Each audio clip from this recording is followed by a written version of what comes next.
Memang Singapura memberikan kontribusi yang terbesar masih ya, memberikan kontribusi terbesar, dan ini sudah selama 10 tahun terakhir Singapura menjadi investor terbesar di Indonesia.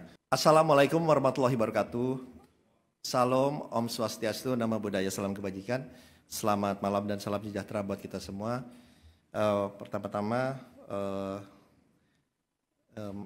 dalam kesempatan ini saya baru saja melaporkan dan menghadap ke Bapak Presiden untuk melaporkan capaian dari realisasi investasi triwulan pertama tahun 2025. Alhamdulillah investasi pada triwulan pertama ini sesuai dengan target yang dicanangkan oleh Bappenas yang diberikan kepada kami. Dari total target investasi di tahun 2025 ini sebesar 1.905,6 triliun. Pada triwulan pertama ini investasi yang sudah masuk dan direalisasikan dan sudah dikeluarkan adalah 465,2 triliun atau kurang lebih 24,4%. Dari ini sesuai dengan target kami. Bahkan kalau dibandingkan dengan tahun sebelumnya, year on year itu adalah peningkatan 15,9% atau di tahun sebelumnya itu nilainya 401,5 triliun. Oh, ada di belakang ya. Jadi ini angka yang sangat menggembirakan. Ini menunjukkan juga bahwa keyakinan dan juga confidence dari baik dunia internasional maupun dalam negeri dalam rangka berinvestasi ke Indonesia ini tetap terjaga. Karena kita ketahui bersama investasi itu adalah long term commitment, komitmen jangka panjang. Dan mereka melihat di bawah kepemimpinan Bapak Prabowo ini kestabilan, kemudian juga peace and stability-nya tuh sangat-sangat baik dan sangat-sangat terjaga, sehingga investasi yang masuk ini terus bisa berjalan sesuai dengan target kita ke depannya. Dan yang paling penting adalah penyerapan dari tenaga kerjanya. Jadi dari triwulan pertama ini penyerapan tenaga kerja yang dihasilkan dari investasi yang 465,2 triliun itu adalah 594.104 orang atau peningkatan 8,5% dari tahun sebelumnya. Dan kalau kita lihat di sebelah kiri, ini pembagiannya kurang lebih penanaman modal asingnya adalah 230,4 triliun atau 49,5%. Dan dalam negeri itu adalah 50,5% atau 234,8 triliun. Ini pun kalau kita lihat konsentrasinya antara Jawa dan luar Jawa, ini alhamdulillah di luar Jawa justru slightly lebih besar, yaitu adalah 235,9 triliun dan di Jawa mencapai 229,3 triliun. Nah, tentunya yang ingin saya sampaikan juga, memang kalau kita lihat dari investasi yang masuk ini, memang Singapura memberikan kontribusi yang terbesar masih ya, memberikan kontribusi terbesar, dan ini sudah selama 10 tahun terakhir Singapura menjadi investor terbesar di Indonesia. Adapun di dalam triwulan pertama ini 5 negara besarnya memang adalah Singapura kurang lebih 4,6 miliar dolar, kemudian Hong Kong dilanjutkan oleh Tiongkok, Hong Kong kurang lebih 2,2 miliar dolar, Tiongkok atau China 1,8 miliar dolar, dilanjutkan oleh Malaysia 1 miliar dolar dan Jepang 1 miliar dolar. Ini saya hanya menggambarkan 5 negara besar yang berinvestasi di triwulan pertama ini. Nanti kami akan memberikan lebih detailnya secara terperinci, kita akan berikan pada saat nanti kita akan melakukan pemaparan lebih panjang lagi. Dan itu pun dalam kesempatan ini saya sampaikan memang investasi itu nomor 1 memang masih berada di, kalau kita lihat dengan provinsi yang ada, pertama memang masih di Jakarta, kurang lebih 15% atau 69,8 triliun. Kedua ada di Jawa Barat, kurang lebih 14,7 triliun atau 68,5 triliun. Kemudian Jawa Timur 7,8%, 36 triliun. Dan kemudian dilanjuti oleh Sulawesi Tengah 32,7 triliun atau 7%, dan juga Banten yang dimana mencapai 6,7 triliun atau 31%. Dan di dalam investasi ini mereka pun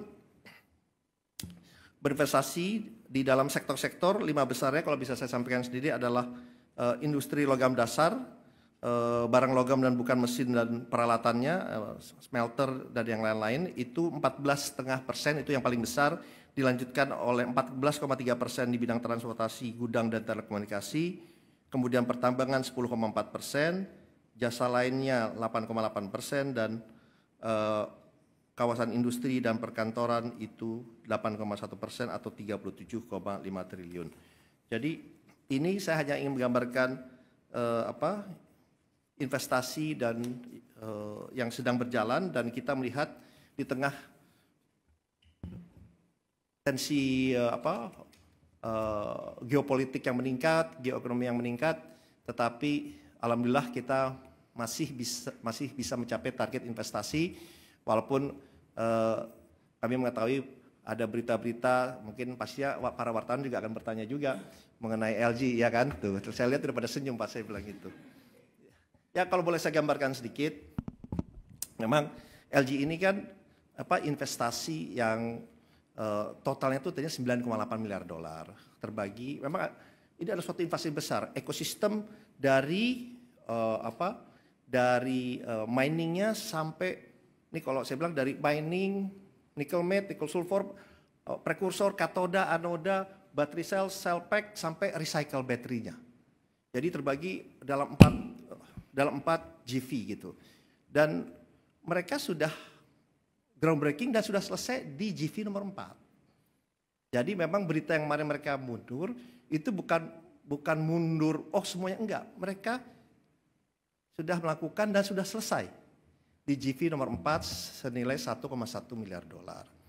Dan yang memang ya Mbak, untuk proyek sebesar ini ya kan, ya tentunya kan negosiasi itu lama, dan memang kita juga melihat ya kita juga ingin berinvestasi ini berjalan. Jadi oleh sebab itu memang diputuskan untuk proyek ini tetap berjalan, tetapi memang digantikan oleh partner lain. Dan dengan partner lain ini juga sudah berjalan diskusinya. Jadi kami dan pihak dari LG pun tetap komitmen, tetap berinvestasi di bidang-bidang lainnya, dan ini pun masih juga terbuka untuk berinvestasi di bidang yang sama. Jadi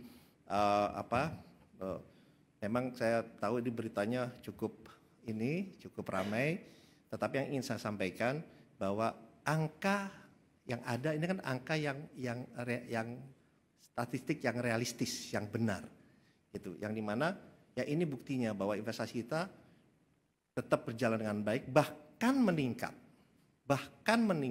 gitu. Nah, jadi kalau saya ini senangnya dengan statistik dan numbers, karena itu angka tidak berbohong.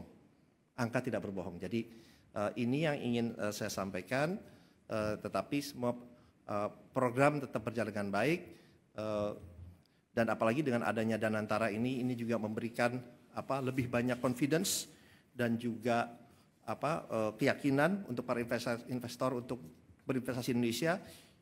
Sekarang sangat banyak yang datang ketemu dengan kami, dengan saya, dan mereka melihat kehadiran Danantara ini sangat-sangat tepat waktunya, karena ini juga mereka juga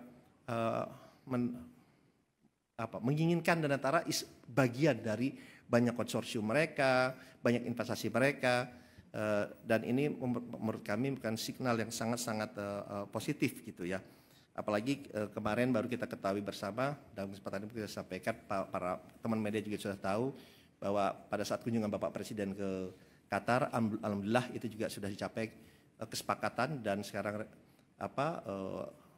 realisasinya sedang berjalan untuk membentukkan joint fund atau investasi bersama dengan Qatar Investment Authority yang disepakati langsung sebesar 4 miliar dolar, yang dimana dari kami, dari Danantara 2 miliar dolar, dan juga dari pemerintah Qatar dalam hari ini QAE, melalui QAE, yang dimana adalah sovereign wealth fund dari mereka juga menaruh 2 miliar dolar di bidang-bidang, dan ini akan fokus investasi fokus di Indonesia, walaupun terbuka untuk berinvestasi di tempat lain, dengan bidang-bidang diantaranya prioritasnya adalah hilirisasi, bidang kesehatan, bidang digital ekonomi dan juga renewable energy atau energi baru terbarukan. Ternyata nanti saya juga akan sampaikan lebih lanjut. Alhamdulillah banyak juga, bukan banyak, malah ada 2 langsung yang menghubungi kami, menghubungi saya juga untuk sama-sama membentuk fund perusahaan investasi bersama dengan Danantara di bidang-bidang lainnya, di bidang infrastruktur dan yang lain-lain. Mungkin pada saat ini saya belum bisa menyampaikan detailsnya karena kita juga sedang berbicara untuk mendetailskan, untuk merealisasinya. Kami berbicara dengan ada 2 fund dari negara lain, insya Allah juga bisa terrealisasi. Kembali lagi ini membuktikan bahwa confidence, kepercayaan dunia luar terhadap Indonesia ini sangat-sangat baik, dibuktikan dengan inflasi yang masuk sesuai dengan target, investasi yang akan masuk pun juga makin meningkat, dan insya Allah ini memberikan asas manfaat yang sangat besar untuk bangsa dan rakyat yang kita cintai ini. Mungkin itu yang ingin saya sampaikan. Saya terbuka untuk pertanyaan dari teman-teman wartawan. Terima kasih.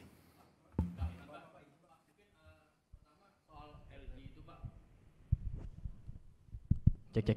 Ya Pak, saya Herdi dari Detikcom Pak. Mungkin pertama soal LG tadi, udah ada surat konfirmasinya langsung belum sih Pak ke pemerintah? Dan itu kan tadi GV ya Pak ya, $9 itu apakah itu $9 miliar semuanya dia keluar atau hanya sebagian? Mungkin rincinya itu berapa Pak? Terus kemudian mungkin penggantinya Pak Bahlil udah sebut Huayo Pak yang punya pabrik nikel di Cina, itu apa benar Pak? Dan dia komitmennya berapa ke sini gitu Pak? Mungkin 2 pertanyaan itu Pak yang mau saya tanyakan. Terima kasih Pak. Oke, ada yang lain? Biar saya jawab sekalian. Saya udah tahu pasti nanyanya LG nih. Ya ini Pak masih seputar LG juga sih Pak, terkait dengan GV Project itu kan dari China ya Pak yang Huayo itu bakal ambil seluruh proyek investasi LG atau ada investor lain juga nanti yang bakal diincar juga sama pemerintah, dan paket kebijakan investasi yang mau ditawarin ke Amerika Serikat nanti kedepannya akan seperti apa, karena kan LG juga salah satu bagian yang juga sebelumnya ditawarkan. Sama terakhir Pak, Cina kan akan mengatakan ingin mengurangi investasi CATL juga Pak. Kalau misalnya itu tanggapan pemerintah dan antisipasi kedepannya seperti apa? Oke, mungkin saya jawab dulu ya. Ayo udah silakan. Baik Pak, izin Azura dari Bloomberg Technos. Mungkin melanjutkan yang LG Pak. Kalau dari BKPM sendiri itu mengapa sih Pak yang menggantikan ini Huayo gitu? Alasannya mengapa mereka itu tertarik? Dan setelah itu berarti di proyek Titan itu berapa sih investasi Huayo yang masuk? Dan sekarang joint venture yang ada di IBC itu siapa saja, baik dari di tambang, smelter, pabrik katoda sampai yang battery pack ya. Dan terakhir LG kan kalau nggak salah itu juga investasi pabrik katoda di Batang ya Pak. Nah itu kapan mulai sih Pak groundbreakingnya dan berapa nilai investasinya? Nah untuk yang itu apakah masih sama satu bagian dari proyek Titan yang bersama IBC atau proyek LG-nya sendiri? Mungkin itu yang ditanyakan. Oh ya, sama satu lagi terkait tadi Pak realisasi investasi. Kan di kuartal 1 itu naik sekitar 15% secara year on year. Itu mungkin faktornya apa aja sih Pak? Mungkin bisa dibeberkan kenapa ada kenaikan investasi di kuartal 1 ini. Mungkin itu. Terima kasih. Oke, terima kasih. Ini mungkin pertanyaannya juga agak-agak mirip ya. Jadi mengenai dengan adanya investasi LG. Jadi yang saya ingin sampaikan sebelumnya begini dulu. Bahwa di Indonesia ini sekarang, yang seperti yang saya sampaikan tadi sebelumnya, investasi mengenai the whole ecosystem dari baterai, ini udah ada semua di Indonesia. Udah ada semua di Indonesia. Yang tadi saya sampaikan tadi sempat dari miningnya, baik itu misal contoh di Morowali atau Wida Bay Area, ya terutama itu sudah ada karena saya juga udah lihat ke sana. Itu dari mining kemudian masuk ke prosesnya mau pakai aspal, mau pakai dari nikel matte, nikel sulfat, kemudian ke prekursor, ke katoda, anoda, sel battery, battery pack sampai dengan recycle battery. The whole ekosistemnya di kita udah ada. Ya. Tapi memang investasi yang kita inginkan kan tidak hanya di 1-2 company. Proyek yang sama tadi seperti yang proyek ini kan memang disebutnya ini grand package ya.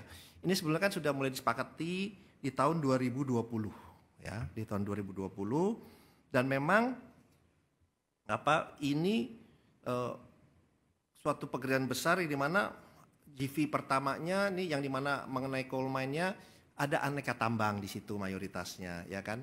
aneka tambang, kemudian ada konsorsium, ada LG, ada Hyundai dan yang lain-lain. Nah kemudian ada GV keduanya, ada GV ketiganya katoda, kemudian sel baterai GV keempat. Nah di sel baterai ini udah berjalan nih, di sel baterai ini. Nah kemudian memang Pak Bahlil sudah menyampaikan, mungkin saya ingin sampaikan tadi dikatakan bahwa dari sana memutus, sebetulnya untuk lebih tepatnya sebetulnya dari kami yang memutus. Itu berdasarkan surat tanggal 31 Januari 2025 yang diterbitkan oleh Kementerian Energi dan Mineral Resources Republik Indonesia. Ya, itu kenapa dikeluarkan surat itu, karena memang negosiasinya ini sudah terlalu lama. Sedangkan kita kan ingin semua ini berjalan dengan baik, dengan cepat, karena negosiasinya sudah berlangsung 5 tahun. Jadi kan nggak mungkin proyek itu lama gitu. Nah, jadi oleh sebab itu dikeluarkan surat oleh Pak Bahlil mengenai ini surat tertanggal 31 Januari tahun 2025 yang dikirimkan oleh Pak Bahlil kepada CEO dari LG Chem maupun LG Energy Solution ya. Jadi surat itu dikeluarkan karena memang dari Wayo itu memang berminat untuk berinvestasi karena mereka juga teknologinya juga sudah ada dan mereka hanya mereplace atau menggantikan posisi dari LG dan memang di dalam itu ada tidak hanya Antam tapi juga ada IBC. Itu adalah anak dari Antam di GV yang lainnya sehingga total investasinya memang tetap tidak berubah dari 9,8 miliar dolar.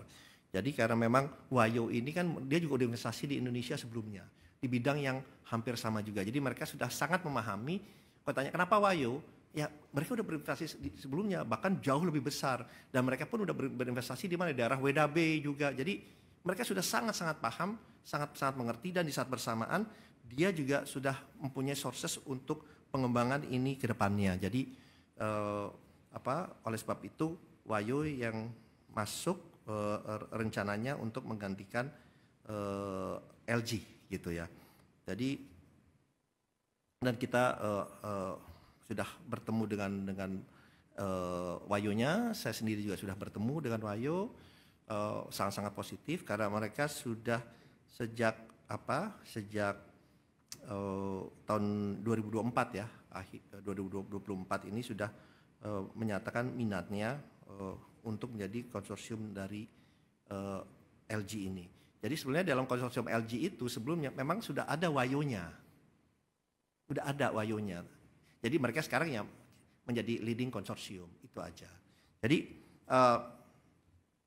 saya ingin sampaikan bahwa investasi yang lain berjalan, kalau ditanya kenapa sih investasi tetap berjalan, tetap tumbuh, ya karena ada keyakinan gitu bahwa tadi yang saya sampaikan kalau investasi kan komitmen jangka panjang ya, dan tentunya mereka menganalisa dari segala macam aspek atau sudut yang dimana tidak hanya dari segi returnnya juga, tapi juga dari segi itu yang saya sampaikan, kestabilan, kedamaian. Dan yang lain-lain. Jadi oleh sebab itu hal yang baru saja terjadi ini ya kita lihat kedepannya akan menjadi lebih baik dan kembali lagi apalagi sekarang juga sudah ada Danantara yang kita pun bisa berinvestasi secara langsung dan tidak langsung di banyak program, di banyak proyek yang memang memberikan dampak besar terutama dari segi penciptaan lapangan pekerjaan, dari segi peningkatan ekspor, dari segi pengurangan impor, dan yang paling penting adalah bagaimana dari segi peningkatan dari sumber daya manusia kita. Mungkin itu jawaban saya, terima kasih.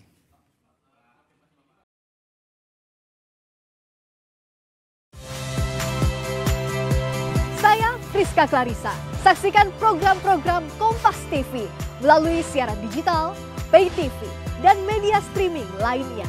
Kompas TV, independen, terpercaya.